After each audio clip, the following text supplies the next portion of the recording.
There we go. Well, there we go. Wonderful. Well, thank you everybody for your patience. I would have kept talking to myself for the next hour, I guess. Thank you, Kelton, for jumping in and stopping me from that. So I will jump back in with the analytics portion of where we were. That's where it dropped for everybody, correct? I'm assuming that's where it cut off for everybody. Yes. Yeah, let's go from there. Let's do it. Perfect.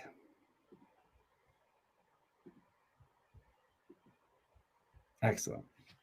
So when you complete the content planning portion of Mimic Social in each of those rounds, you'll come through and you'll work through the analytics. So you're able to see the overall success of your campaign across all of the platforms. You're able to see side by side your posts themselves and see how they perform compared to each other. There's an opportunity for students to answer 10 short answer questions. I guess it alters the number of questions. Sometimes there's a bit more, sometimes a bit less. But they'll answer open-ended questions to make sure they're actually understanding the work that they're doing. And the fun part today in the competition, as well as what you're able to set up with your students, is course ranking within each of the rounds. So you're able to see how the rounds performed and how you perform compared to your peers. So we're able to see how everybody performed compared to each other, and that's how we're able to find our winners. And so what I'll do is, for time's sake, I'm going to jump ahead. Mimic Social has a really incredible feature built in into the simulation. And so beginning in round 7 of Mimic Social, we actually introduce influencer marketing. And so students are going to get a unique perspective to get multiple levels of social media marketing and multiple levels of experience. And so I created a second simulation started right at influencer marketing so that I could show y'all exactly what that looks like. Because it is a new set of dynamics and tasks, we include another walkthrough video for your students to be able to get caught up on what to do in this portion of the simulation. So again, this will start in round 7. And so they're going to come through and they're going to get a little bit more of what to do. And so they'll be able to come through, again, the overall premise, but when they get into it, it's the influencer marketing portion, influencer marketing program. And so here in the simulation, in the scenario, the CEO decides, let's start an influencer marketing program. We're doing really well. We want to expand what we're going to work on together. And so there is a blog post built into this round as well, which will help your students get a lot of exposure into influencer marketing, as well as you yourselves can get some additional experience and some additional instructions there. When you dive into this portion of the simulation, again, here's that walkthrough video showing you exactly what to do. And you can read a little bit about steps to scheduling an influencer. You're going to come through and you're going to schedule an influencer. So you can choose the size of influencer you want to work with. So mega, macro, and micro. Once you select which influencer you want to work with, you're going to come through and select which strategy you want to work with this influencer on. So if we do social media takeover, for example, here's a really cool opportunity for your students to actually get to simulate negotiations with these influencers and figure out how to actually get influencers to work with your company. Again, the instructions tab is going to be valuable in understanding exactly how to find the right fit for the right influencer and understanding a little bit of the bidding process. And so just for to show an example, if we say we are going to pay you $2,000 per post and we want you to post 2 posts, we're going to make an offer to this influencer. And so the influencer is going to provide some feedback. So it says, I'd be willing to produce that much content, but you'll need to offer me more money. And so then you're going to have to come through and you're going to have to decide, well, do I want to make Missy Megan another offer, or do I want to just try to go work with another influencer? And so there's some interesting perspective into how this works, but essentially there's a threshold that you have to clear in order to potentially work with these influencers. And then there's a likelihood that they'll accept that offer. So it's a little bit randomized, but there is definitely strategy involved. So you'll have to understand how to work with those. If you offer them 3 times and they don't accept any of those offers, then you won't be able to work with that influencer for this round. So you'll have to be careful in understanding how much to offer and a little bit of that strategy, which again, those instructions buttons throughout the simulation will be really helpful. And so those are the 2 sections of the simulation when it comes to the content planning and influencer marketing. Again, once you're satisfied with what you've built and what you've been able to work up with the $5,000 budget, you'll hit run simulation, and then the simulation will bring you all the analytics for that round for what you're working through, as well as some questions to answer. So we have a lot of people here, like mentioned, Kelton, Preston, and Chelsea, as well as myself, to answer questions in the chat. I'm going to turn the time over to Chelsea to make sure that everybody is set up within the simulation and enrolled as a student in this course. And then we'll be able to cut y'all loose for the competition. So Chelsea, the time is yours. Awesome. All right. Can everyone hear me okay? Just wait for some of you guys to confirm. Awesome. Kelton said yes. All right. So just drop a yes in the chat if you can hear me. I just want to make sure that other people besides the presenters can. Awesome. Cool. Okay, so I just posted it, but I'm going to post it again. So I'm about to post in the chat one more time the invite link to join the course. So this invite link will be the very first step that we're going to want to use. And I do have a couple of notes on using this link.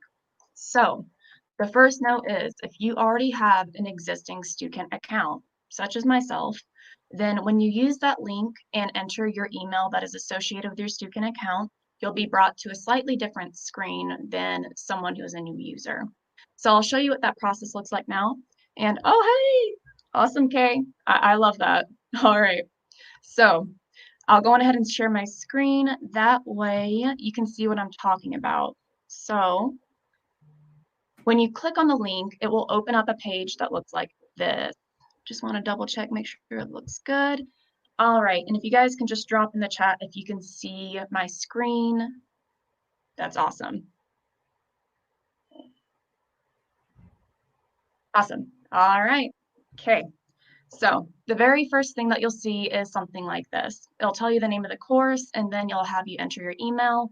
So for example, if I enter my email, I have many, and click submit, because I already have a student account, it's going to take me to a slightly different page. It will be the login page, essentially. And so if you're taken to this screen because you have entered an email that's already been used for a student account, and you are going to log in, you'll want to select the student option. Now, if you happen to be a first-time user, which if that's the case, welcome, then you'll be brought to a registration page. And so I'll go back and show you what that looks like as well. So if you're a first-time user, and test 1, 2, 3, 4, 5 at gmail.com, you will be taken to a registration page. And I'll go on ahead and show you guys what that looks like as well. So the registration page will have you fill out some basic information.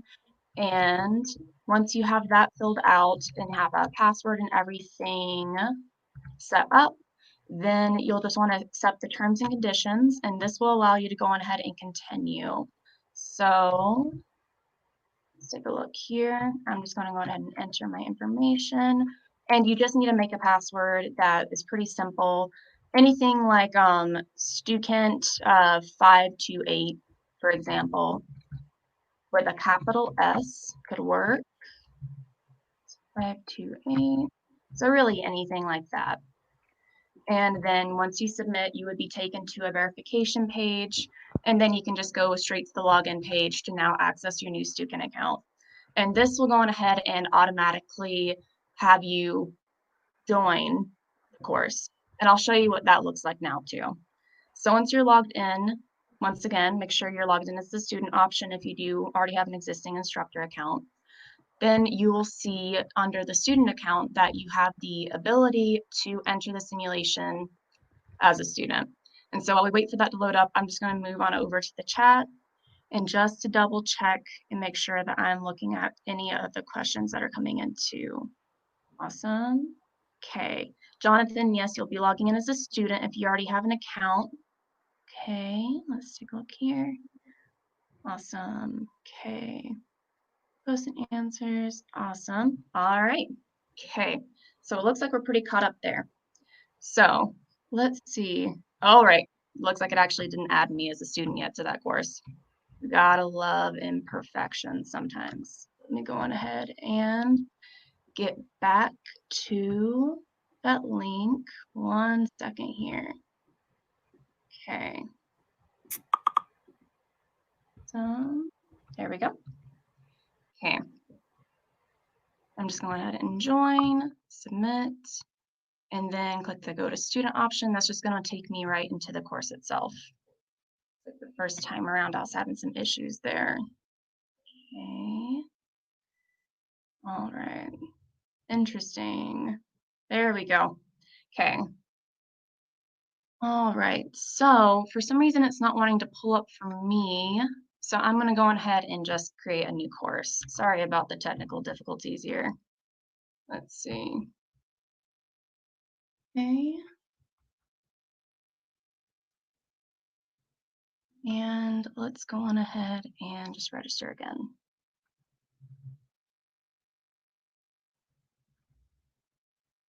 Okay.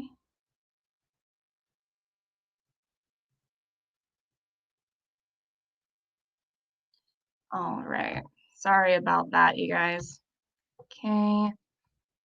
And 5@student.com. Okay. Once we get in, it'll look nice. So if anyone else is having any issues though, registering with that link, please do let us know. Obviously, I'm having a few issues just because I have 1,000 Stukin accounts because I do things like this pretty darn often. So, and if you do have any issues with that, my colleague Preston will be able to help answer those in the chat too as I go through this process. Okay.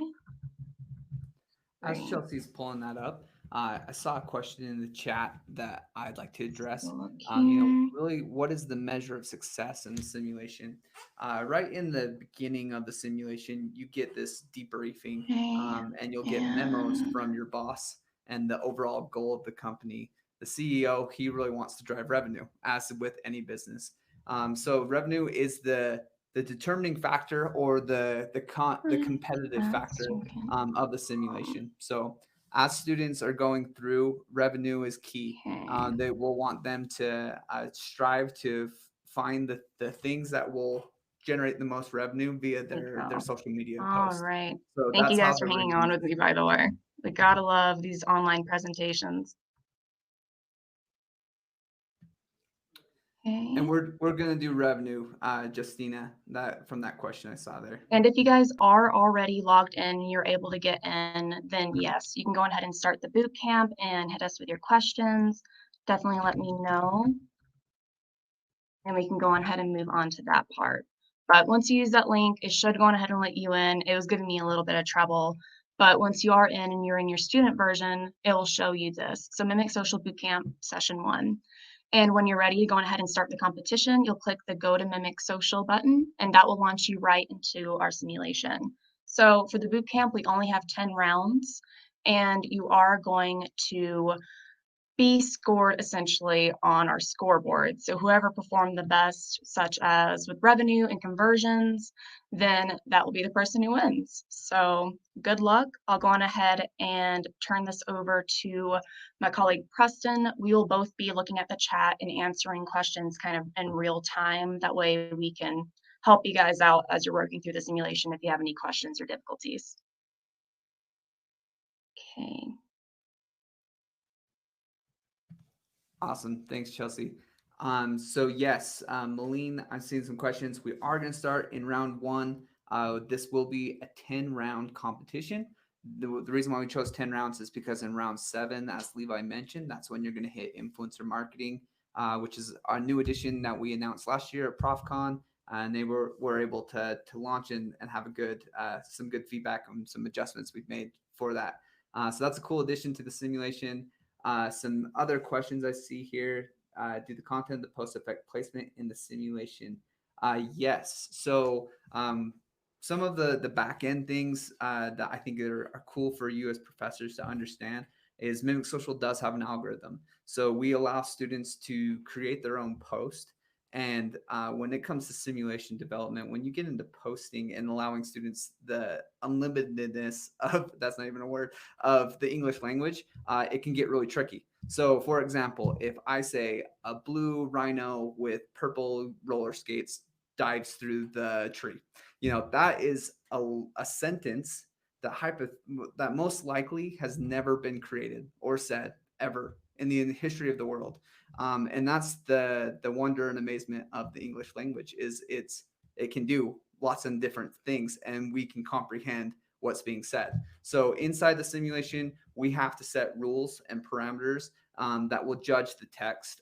There are some really cool things like natural language processing and using AI to identify, what the text is saying.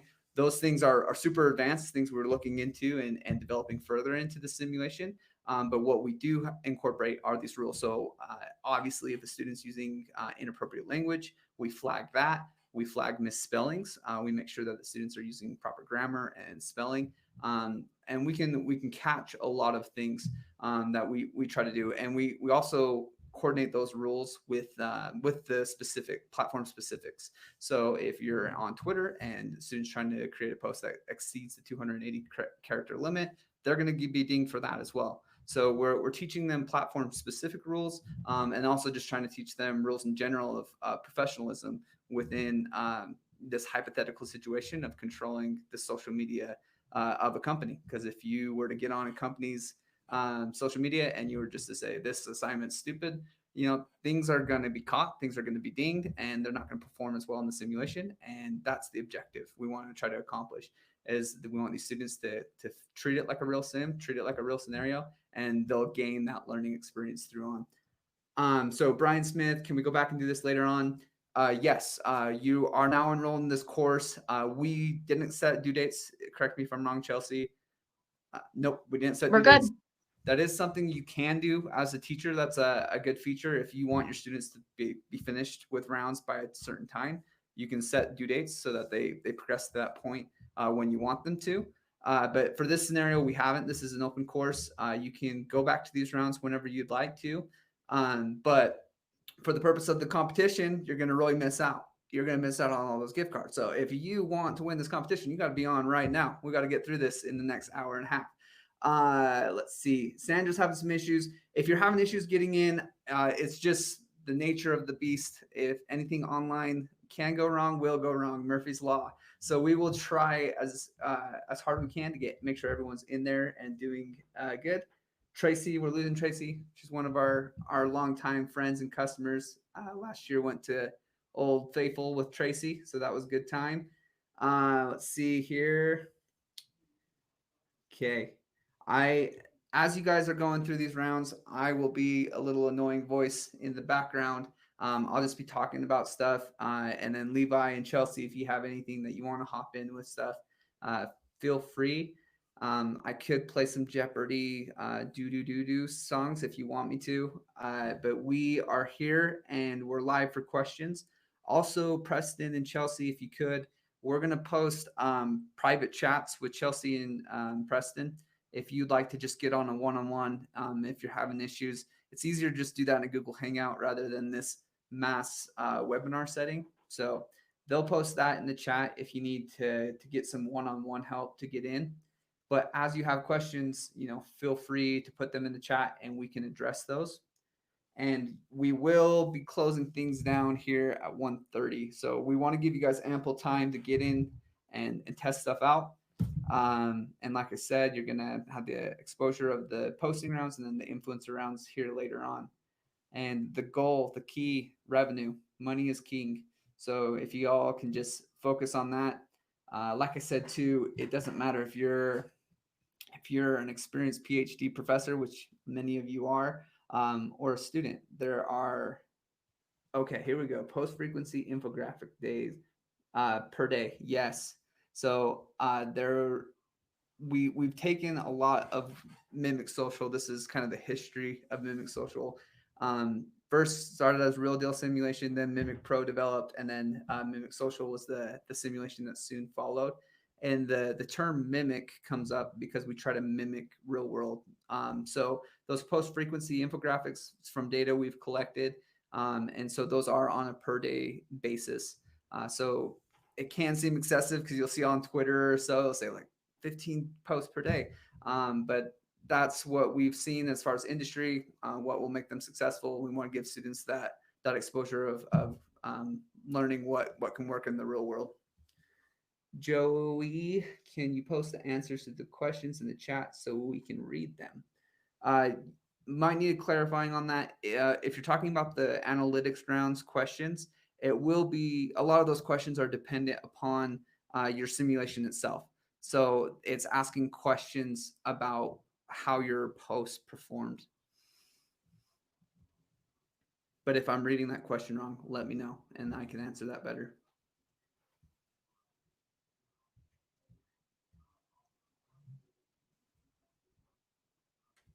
I'm going to go back up through the chat. I did see some questions earlier that I may have not addressed. So if you're feeling like I didn't answer your question, just let me know.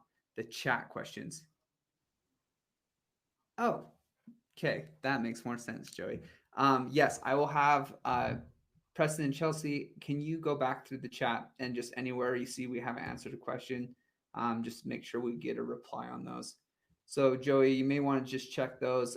On a lot of those questions, they have been replying. So you'll see the little replies thread pop up underneath and they can answer there.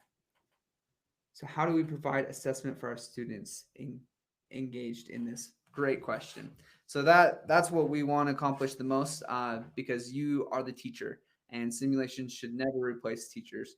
It's not simply based off revenue. So the grader, Preston has, he's really good at walking people through the grader. We provide an external grader where you can export all the students' data. And we do that for a number of reasons. One reason is not every class is the same. So some teachers want to give more weight to engagement or they want to give more weight to clicks or whatever it may be. And so we allow them the flexibility to decide what they're going to grade against. So all of the data in the simulation is exportable. And we've seen some really cool graders be built that teachers will tailor towards their preference. And then we also do provide a grader. And I'll probably have Levi or Chelsea, whoever wants to pull that up on a screen. We can show them where they can download that. But then you can download the grader and you can make some adjustments on what you want to weight heavier or not. And then we can grade them overall. Other teachers, they like to do a round per round basis. And that's not necessarily how our grader works. Something that we're developing and working on. We eventually want to make this in platform. So there's things on the horizon with Mimic Social that we're always striving to improve. But it's not simply based on revenue, but the competition portion of it is revenue is what's going to be, the top. So I've seen some teachers also do their grading as, we're going to grade top to bottom. Whoever wins the competition, you get an A and so on down. But again, preference, whatever a professor prefers. We want to remove ourselves as trying to take over the class. We just want to give you the resources so that you can teach the class the way you want to teach it. Let's see what's the best way for students to get individualized feedback and what is working for them on each round. So this is a good thing. Levi or Chelsea, can we get teacher access? Can one of you guys share your screen as the instructor view? As they're pulling that up, we provide an instructor view. So you'll be able to see all the students in your class.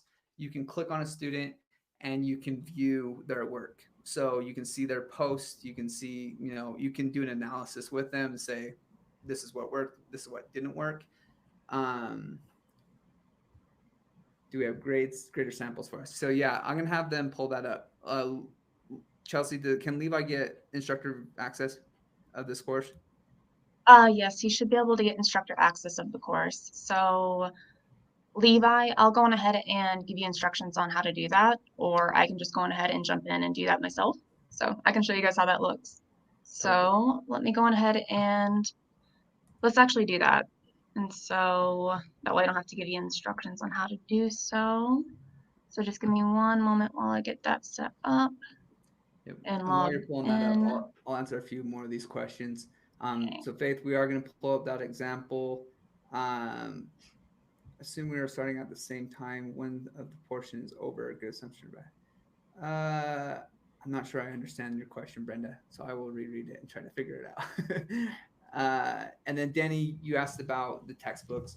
It does go with both textbooks. The textbook that I put there in the chat is Michelle Torello. She spoke yesterday, and I love this book for the couple of reasons. But one of the reasons is she's gone through, and in the later chapters, starting in about chapter 12, she has created assignments that take students out of the simulation, but they're about the simulation. So it's this unique pairing of textbook and simulation that is unlike any other publisher that I'm aware of. Bootcamp, we kind of pride ourselves on. We're a courseware provider, not a publisher. Stu, I hope you're not on here to slap my back of my hand. But we pride ourselves on that pairing. We want the textbook to speak the sim to speak to the textbook, so that whatever you're teaching from the textbook are principles that can be applied in the hands-on experience in the simulation. And in Michelle's book, she's done a really good job at creating that tie by creating these assignments that speak to the buoy scenario, but will give your students more practice even outside of the simulation about the principles that are being taught. And that's in the social listening chapters and in the employee advocacy chapters, things that the simulation doesn't necessarily focus on now, but wanting to give students exposure to those types of things. Awesome. Okay, and I'm ready to now. Okay, I'm just answering a quick question in the thread. Okay, so I'm gonna go ahead and share my screen with you guys and show you what it looks like on the instructor side for this course. That way I can kind of give you some guidance too on if you were to assist a student to get a little bit more guided feedback on where you can find that, for example. So when you log in, I was just taking a look at one of our participants here, you'll be able to see a list of all of your students. In this case, it's going to be a list of all of the instructors that have joined our course today, but essentially, this is exactly what it'll look like. So you'd be able to click on the student's name that maybe you are curious about. And once you click on their name, you would be able to go directly into their simulation via the Go to Simulation button. The only reason I won't click on this one right now for this course is just because I don't want to put anyone on the spot. Unless I have any volunteers inside of the thread who would be willing for me to kind of use their simulation so far as a demonstration. So if anyone is willing, definitely let me know and just say, hey, I don't mind if you share my results or my work so far in the chat, and I'd be happy to do that. Otherwise, I'm going to take a look at some more of these questions. And Sandra, I'm not sure if you saw my reply, but just go ahead and give it a refresh. I took some precautions on my end to try and make sure that error doesn't happen again. So definitely let us know in the chat if that does pop back up so my coworker Preston can help you. And Joe, awesome. Okay, no worries. If it looks great, it looks great. And if it doesn't, then it is what it is, but I'm sure it'll look nice. So very first thing you'll see whenever you go on ahead and click on the student's name underneath the names of the students who are actually enrolled in your course is an overall view of how they're doing so far. And so this overall view is a great way for you to get an idea of how they're performing. However, if you do want to have a little bit more information, such as looking at their simulation from their point of view, highly recommend you click the Go to Simulation button. And so when you click the Go to Simulation button, that's going to open up a brand new tab that will give you the exact view that your student would be seeing. And so this is a very helpful way to navigate and see kind of what they're doing inside of their simulation. So there's a couple of different places students can go to review their work, and we highly encourage students to do this. And one of the ways that we encourage students to do this is by having those even numbered rounds that Levi had spoke about earlier. Those even numbered rounds have questions that prompt students to engage with their results from the previous round and learn maybe what they could improve on and maybe what they did well and that they want to kind of try and recreate that success. So the first place they can go and view this is the post tab. And just go ahead and double check. Awesome. Okay.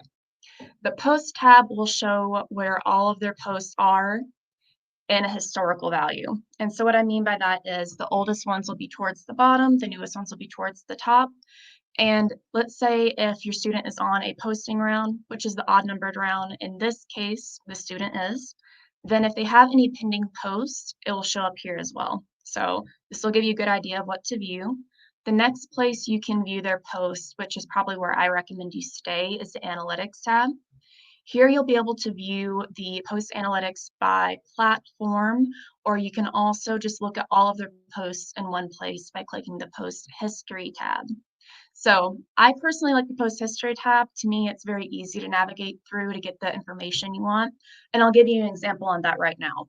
So let's say on round 3, your students want to learn more about what platforms performed well for them in the past. And so if that's something that they're trying to figure out, Post History is a great place for them to go, or even for you to go to kind of like help them, guide them in the right direction. So here on the left-hand side, we can see that the same post was posted to 4 different platforms. So this is a great test post for this example. And we can see what platform it was posted on just by on the left-hand side. You can see the icon related to it. We can also see other information such as the time and day that it was posted and other things as well, such as the type of content that went along with it, such as image for this one. And you can also get the information on what the content, the written content was, and then you can get the metrics here as well. So everything you need, very concise and clear, easy to navigate through. And here we can actually toggle through each of the options. So in this case, if you have a student that wants to know what platform so far for them has been doing the best revenue-wise, then they could just simply toggle so that the revenue highest amount is at the top. And then they would be able to start seeing a correlation for what platforms are performing best in that metric category. And because of that, they'll be able to look at the other types of information here, such as, okay, well, is it just the platform that is causing this post to perform well? Could it be the time of day that I chose, or could it be the day of the week? Would it possibly have to do with the image I selected? Here's a great example. The image that was selected for this post was actually featuring the product itself. That is a great strategy if you're trying to drive conversions for e-commerce. And so that helped the post perform not just on the highest profiting Instagram, but on the platforms in general.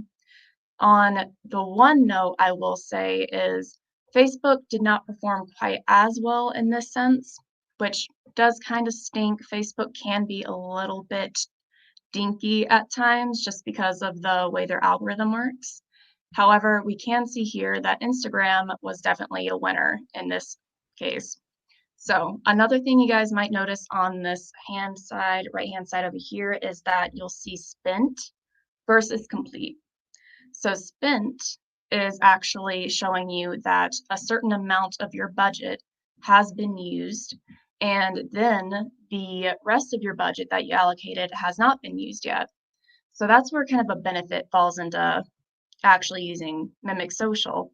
So just because you allocated, let's say, $200 in round 1 to a post, however, maybe that post did not gain as much traction or impressions as you expected it to, maybe because it's not as prevalent platform as some of the other ones would be. So Instagram, for example, has a pretty good following for buoy bags.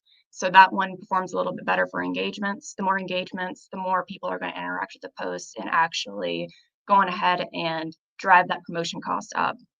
So if you have $200 in round 1, for example, that you budgeted to a post, and it didn't get around to spending it all in that posting round week, then the next posting round week, it's going to keep running that budget until it's fully spent.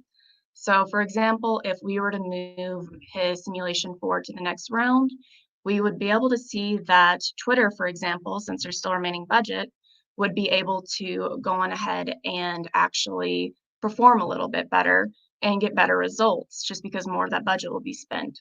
So that's a good note too, that the budget, if it isn't all exhausted in that current post for that current round, the post will continue to run as a promoted post until the budget is exhausted.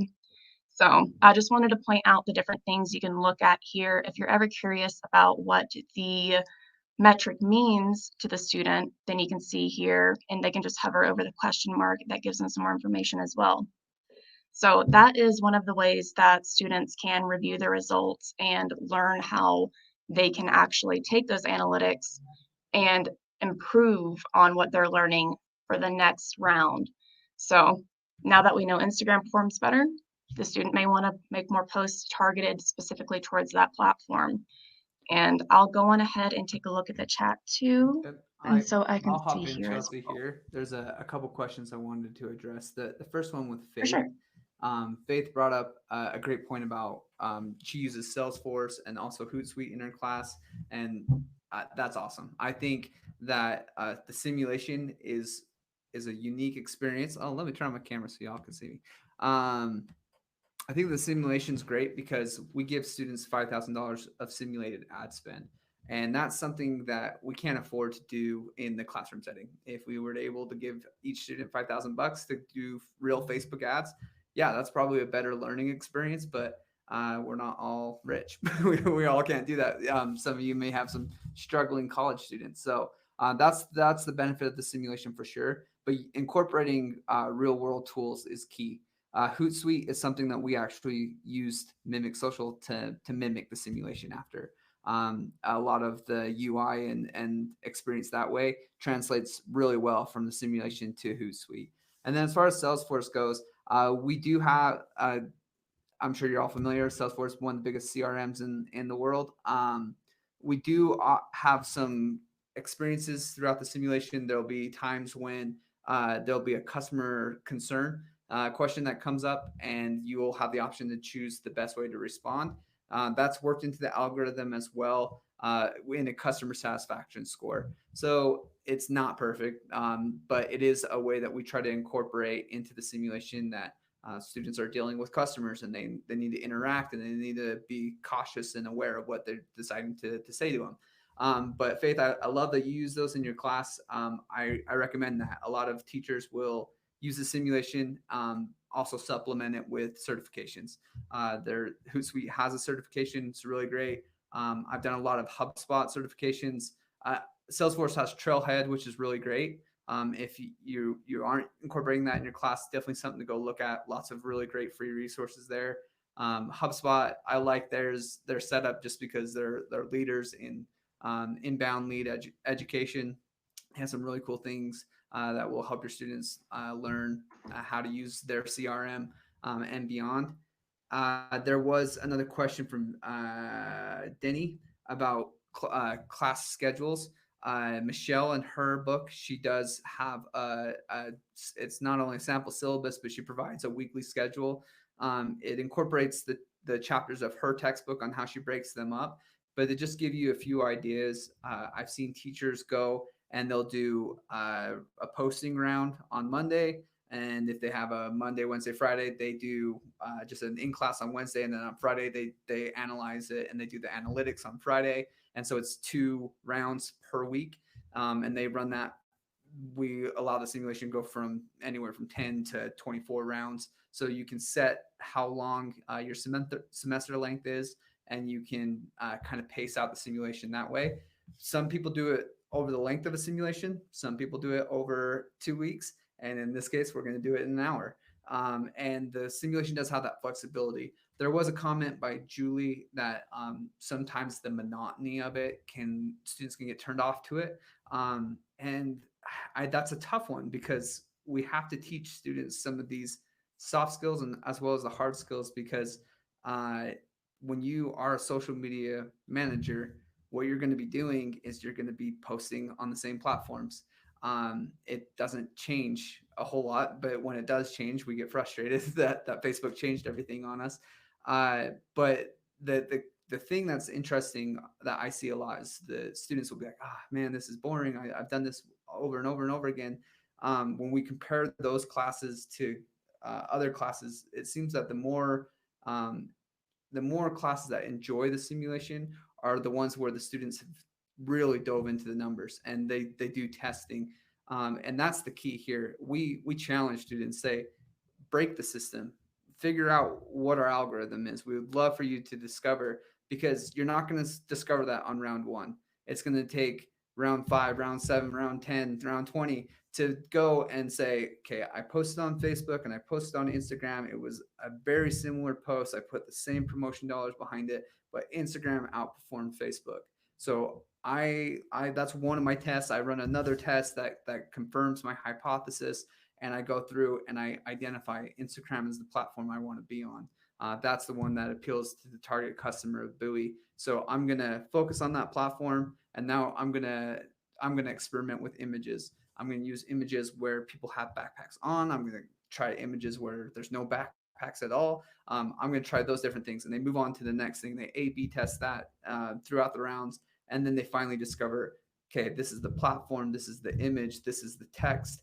All these pieces that come together help me perform better. And the more that students dive into it, the more they are going to find that there are those things littered throughout the simulation that we want them to discover, that we want them to figure out, this is what makes me better in the simulation. And we put in a little bit of randomness. We put in some variability there. If students are shoulder to shoulder and they post the exact same thing on the exact same platform, the exact same ad dollars, they're going to probably get different results. And we do that just so it simulates real world. We don't want students to just say, hey, I'm going to go on YouTube. I'm going to record myself. This is exactly how you beat the simulation. It will adjust, and we are constantly adjusting the algorithm to keep kids on their toes, so that they're learning that way. Hashtags help with mimic conversions. Yes, we do incorporate hashtags. It is part of the algorithm. And then real life uses of hashtags.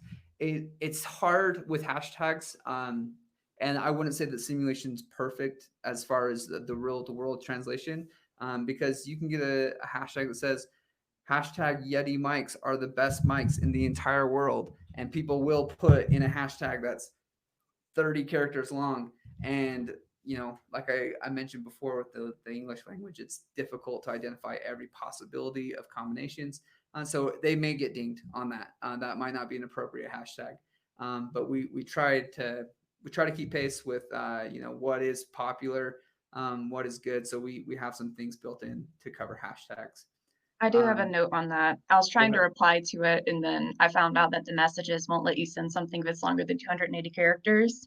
So I was typing that out, and then it wouldn't let me send it through. But the hashtags, as Colton said, we definitely can use them in the simulation. However, if students do choose to use hashtags, I do recommend that they consider the hashtags that they do use to be not too extensive. So what I mean by that is a hashtag such as hashtag travel would be ideal over hashtag travel with buoy bags this summer.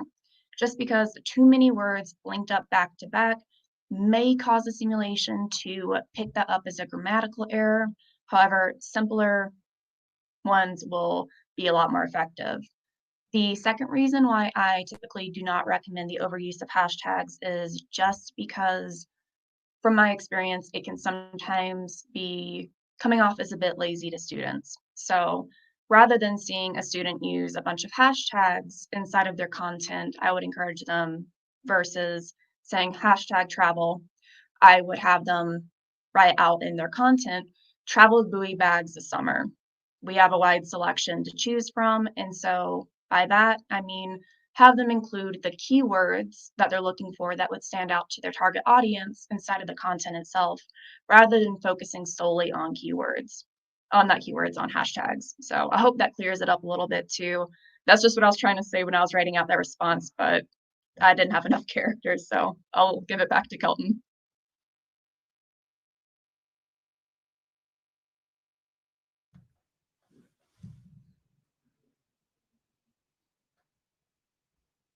Anna's comment about exponential. Yes, there are some things built in there, so it will grow. That can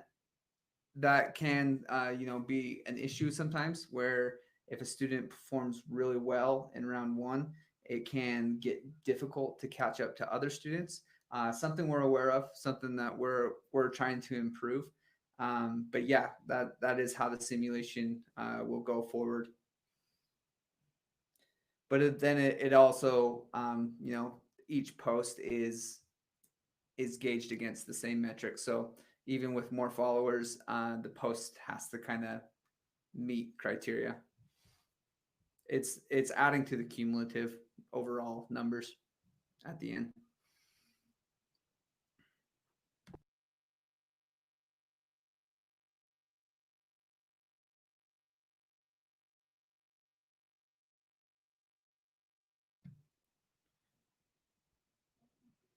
Great.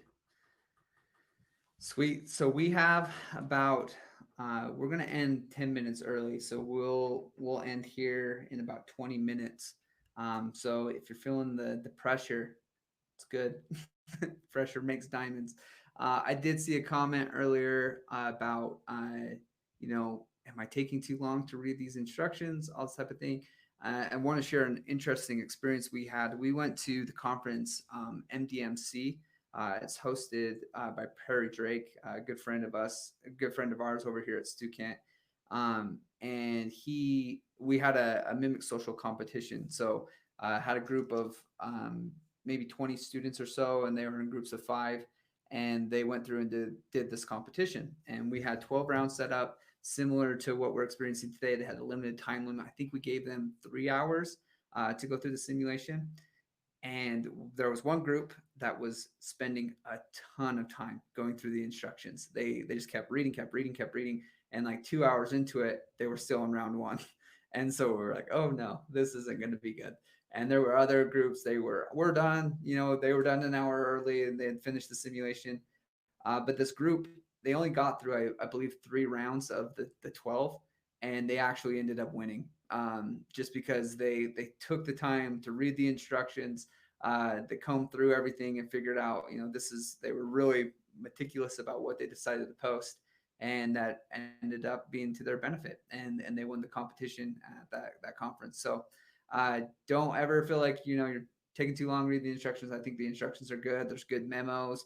We try to litter some hints in the instructions as well as the memos and blog posts that we have associated with the simulation.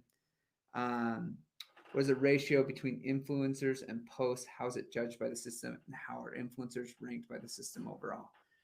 So yeah, that's a great question. Influencer marketing, we started in on this process close to a year and a half ago. Sent out some surveys and did some market research about what is the most important thing that we're not teaching in social media. And influencer marketing rose to the top of the list. So as we all know, there's lots of things with influencer marketing, and it's changed so much in the last year.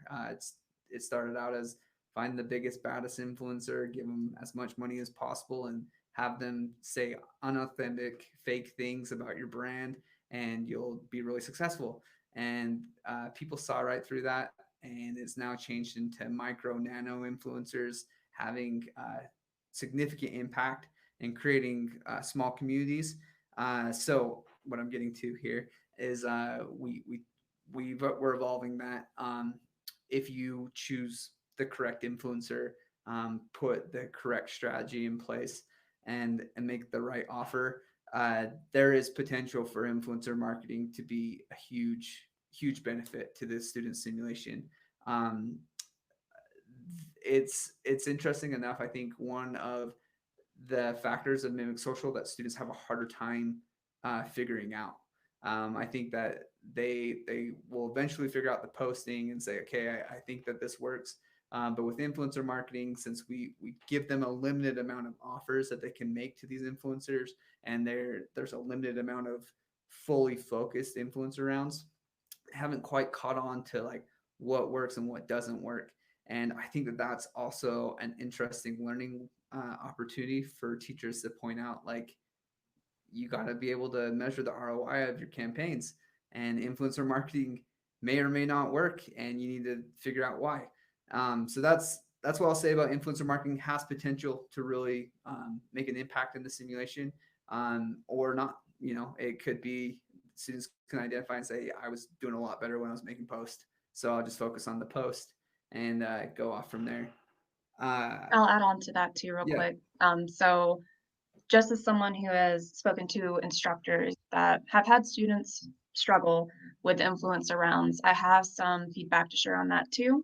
So the main problem students have with influencer rounds is their expectations sometimes are very high for the budget they have. And so, with there being different varieties of influencers that you can choose from, you still have a $5,000 budget, which can go really far for micro influencers. But certain strategies do have they have a much more heavy time commitment and workload from the influencer that you're asking. So if you just give a gift to an influencer, that's not really having them do much work in comparison to a social media takeover, something that's intensely uh, a lot of work for the influencer themselves. And so certain strategies like that cause or that have more work involved and thus may need to be compensated more highly may be better for smaller influencers, primarily because that may be who all you can afford for that type of strategy. So on that note, there are strategies for not just different types of influencers that will work well, but different budgets. The biggest example I like to give, because I see students sometimes get discouraged with giving a mega influencer. So we have a knockoff Selena Gomez in the simulation, for example. We can't put a real name in there, but Selena Gomez. And they'll try and have her as a influencer for social media takeover, and they offer her $5,000, and then they get surprised when they reject her. Well, when she rejects them. However, if you take that as a learning moment for your students and have them research what are the average offers for different types of strategies for different types of influencers, then they'll start seeing why that is not working for them. For example, Selena Gomez, I think she was like one of the highest paid on Instagram, if I remember right, last year. Like we're talking about around hundreds of thousands of dollars for a promoted post on Instagram. So $5,000 is probably not going to cut it for a lot of strategies in regards to influencer marketing. So if you're ever kind of curious about the struggles your students may have, and even if they do find out that it might not work for them, like Kelton said, they can later on in the simulation focus primarily just on posts. That should be able to help you understand and grasp the most common types of questions or concerns your students may have with the influencer rounds. So sorry, I just wanted to jump in there for a second, Kelton. No, perfect. Great question coming in from Rosemary about more info on how to set the budget and promote posts. Chelsea, would you mind sharing your screen again so we can show more about where we do that in the simulation? And this question may be more about how much should we allocate.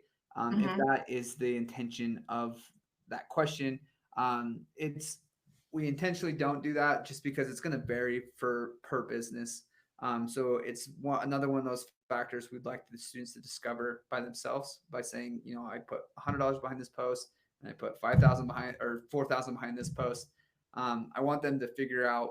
We want them to figure out, you know, how much money should I be spending? And I think that that's real to world. That's something we do with our social ads. We just try to figure out, you know, if this ad isn't performing well, we decrease the daily budget or we remove the budget. And so if that's the intention of the question, that's what we're trying to do. And then I'll have Chelsea show you exactly where you can set the promotion. So if you want to just hop into a sim and then just make a post Yeah. and just show them where they can allocate So I'll go on and just head and show inside of her simulation just for the heck of it. So I'll show you how you first can set the budget in the terms of how you technically can do it inside of the simulation. And then I'll also, as I'm showing you that, mention the different ways you can kind of come about deciding what to budget.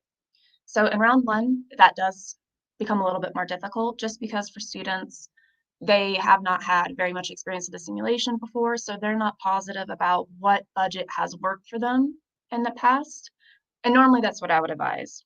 However, for first-time users, let's say you decide to create a post for just Instagram and you want to go on ahead and make that a promoted post and put some budget towards that.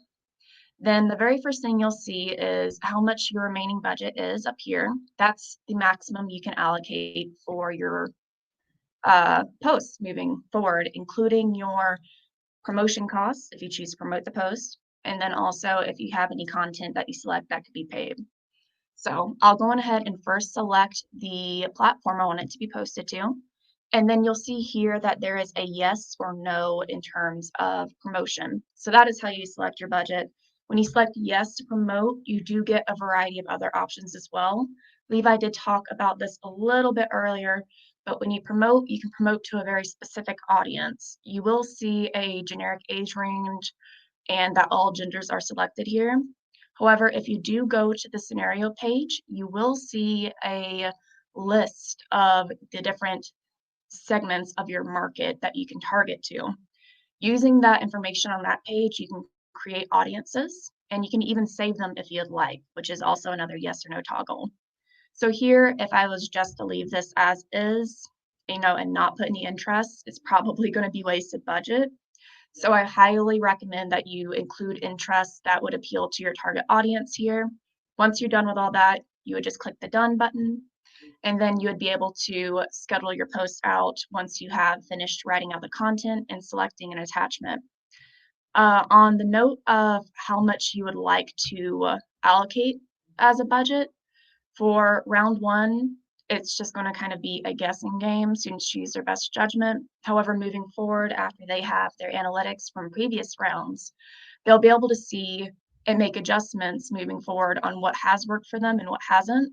For example, if they have a target audience on Instagram that was somehow using more budget and getting more conversions, then maybe you want to stick with that target audience and then make another promoted post towards them on the same platform while increasing your budget so that it reaches more people within that audience, since you've seen a proven track record that it does perform well. So I hope that answers that question and kind of gives some insight to on how to decide to create a budget and how much to decide on budgeting for. But let me know if that wasn't really what you were looking for. Perfect. There's another great question by Danny. Does this course work well for fully online? Love that I question. feel for all of you online, or all of you here today. When Stucant got the news about the pandemic and that we'd be working from home, this was a really easy transition for us. We do a lot of stuff online. We have digital textbooks. We have online simulations. So this was we're prepared for this, and so that translates really well to our customers.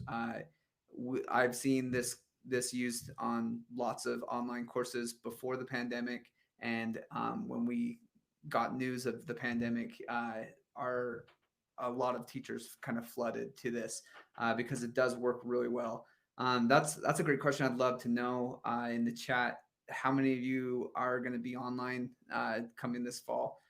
So if you get the time to sneak away from your simulation for a little bit, just post that in the chat. I know a lot of the teachers we're speaking with. That's the deal. We have a question come in about how is Mimic Analytics different from Mimic Social? Night and day. They are very different simulations. Mimic Social, one of my good buddies here at the company, is just he sweats over it night and day, working to make it something special. It's the newest simulation in the Stucant line. And it doesn't focus on social analytics. It will focus primarily on data cleansing, and they do a lot of stuff like A/B testing of landing pages. So definitely a great session to go visit afterwards. They're going to be doing another boot camp. So if you're in the analytics space, I highly recommend you go check that out. And then we also will have a Mimic Pro bootcamp following this. And so if you'd like to join that class, that's a great one to do as well. Seeing a lot of people, they're going to be online, partial online. Yep, lots of online. So that kind of seems like the trend, and it's crazy. I don't think anyone expected to have this spring end of winter semester go the way that it has, but you have been amazing. We've heard lots of really cool stories of teachers just going above and beyond your calling to make sure that your students are being taught and that you're doing your job and they're getting the education they paid for. So really appreciate everything that you do. This is you guys are pretty remarkable, and hopefully Bootcamp's mantra of helping educators help students help the world really comes to fruition over this next year as we all learn to adjust to the new normal. And I kind of sound like one of those COVID commercials in these uncertain times. But yeah, if you have more questions, we are going to be wrapping up in 5 minutes. So that is not a lot of time.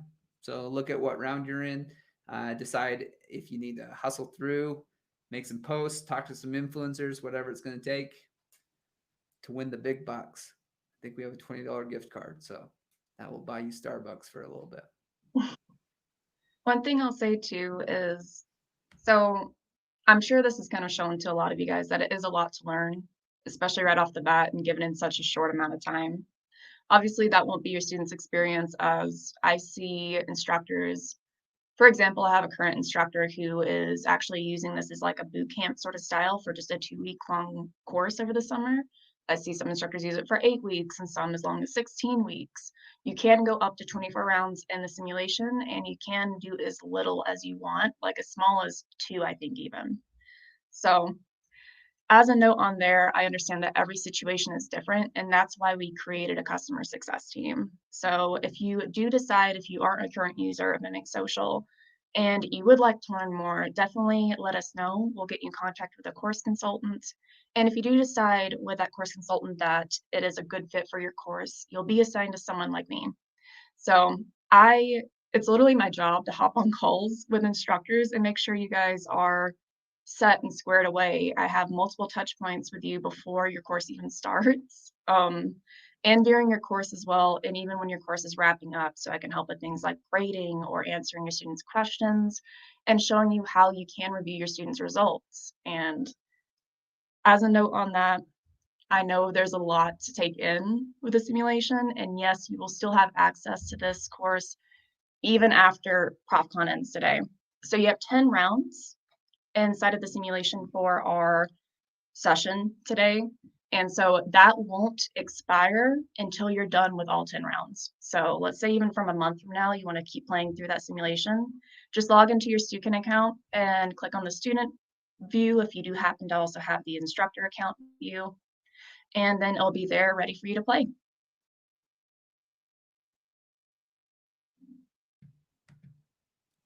Hey, Chelsea. Mhm. Do you want to? Nora has a question about grading. Do you just want to go and show where we can download the grader, and For then sure. how to export from there? Yeah. Yeah, and that will take up the last bit of time here. I see some people are hopping off to go do other things, and definitely understand that this was a lot to take in. It's like drinking out of a fire hose.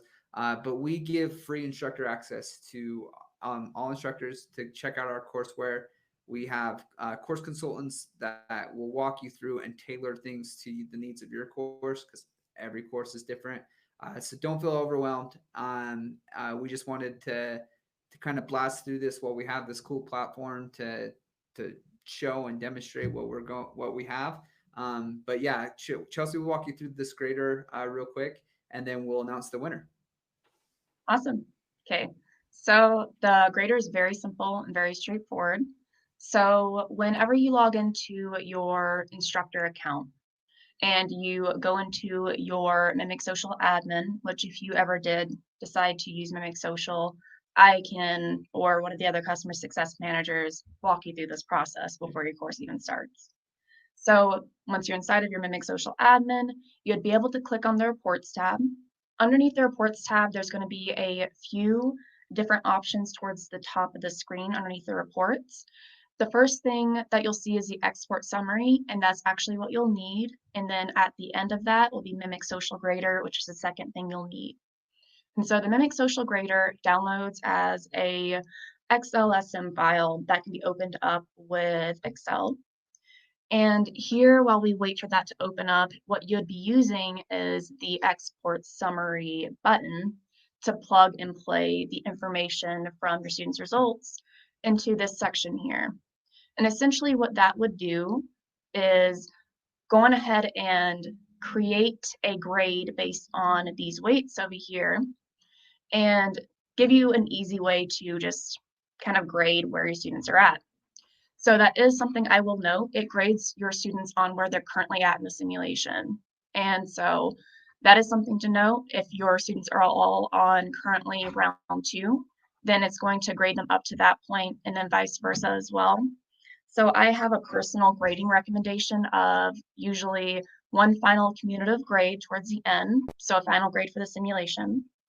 And the other way I'd recommend is 2 times. So one for a midterm grade, you'd pull the summary, you would input it into the grader, that would calculate a grade. You can put that as the midway point for your students so they know where they're at.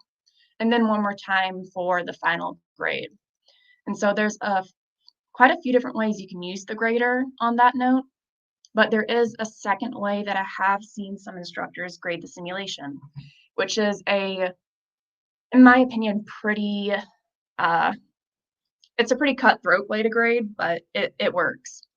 So if you are ever just wanting to make it easier and not have to worry about exporting the summary or even dealing with a grader itself, you do have the ranking system inside of our simulation. I love our ranking system. And one of the main reasons is because you can also use that as a way for your students to know where they're currently at in the simulation so that they're never left in the dark. So that's why I recommend that you don't have to grade round by round, just because your students will see their progress as they go through compared to their peers here on their ranking screen. And so your students will be able to see their rank as well. However, if you ever want to grade based on rank, you can do that too. So you just go to the ranking page and you could take the top 20% of your students and give them an A, the next 20% B, and then et cetera, et cetera. So those are a few different ways you can grade the simulation. And the other obvious way is some instructors just do it based on participation. However, it does depend on your preference as an instructor in your class. Awesome. And we are at time. So, Chelsea, did you just have the rankings for this course up? Yeah, let me go ahead and make sure I have it refreshed. Drum roll. I think we saw it a little bit. So we'll refresh. Awesome. All right, Julie. Julie. Woo! You are the winner. 17 posts. Wow, the total impressions is pretty happy there. Good. That is awesome. Cool. Awesome. So, thank you guys so much for participating. Levi, do you have any closing remarks? What's the best way to get in touch with a course consultant to walk through this? Yeah, if you'd like more information, we can do one-on-one meetings with you. We have course consultants available to walk you through individual questions you have, as well as helping you understand how it works in a classroom setting as opposed to a boot camp competition setting like today. So if you want to post in the chat that if you'd like a one-on-one walkthrough, I'll make sure your course consultant reaches out to you to set up a convenient time. You can hop on a Zoom call or a Google Hangouts type meeting. We can walk you through more of the simulation, answer individual questions. So if you want to throw, I'm interested, or reach out to me just in the chat, we'll make sure we get in touch with you here in just a little bit and get it set up. Great. Thank you so much. This has been a great session. I really hope that you guys gleaned some stuff out of it. We will send out the recordings. I'm grateful you were all to get in, play as students. The instructor view, as we mentioned, has lots of other great things to help you analyze with your students and teach them, what works, what doesn't work. I did in the chat, if you look up my last message, I added something called the Mimic Social Instructor Guide. It will walk you through step-by-step in written format on how to set everything up. So that's another easy and good resource for you to take advantage of. But you guys are awesome. Appreciate all that you do. Check out the other boot camps. We have other really cool simulations, and we will see you next time. See y'all.